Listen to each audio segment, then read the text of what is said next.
Clovis et les Mérovingiens. Les barbares sont arrivés en Gaule au IVe et au Ve siècle.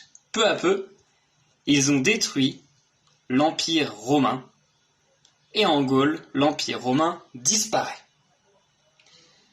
Le pays se trouve alors partagé entre plusieurs royaumes.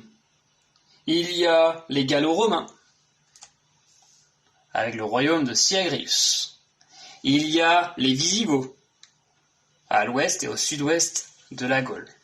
Les Burgondes à l'est, les Ostrogoths au sud-est et les Francs au nord de la Gaule. Tous les Francs ne sont pas dans la même tribu. Il faut attendre Clovis, qui unit tous les Francs sous son commandement et devient alors leur roi en 481. Il crée le royaume franc au nord de la Gaule. Clovis part alors à la conquête de la Gaule. Les Francs vont conquérir de nouveaux territoires. Ils s'emparent d'abord du royaume de Syagrius, le royaume le plus proche, le royaume gallo-romain. Ensuite, ils s'attaquent aux Visigoths, au royaume wisigoth, et s'en emparent. Ils attaquèrent aussi des petits royaumes des Burgondes à l'est.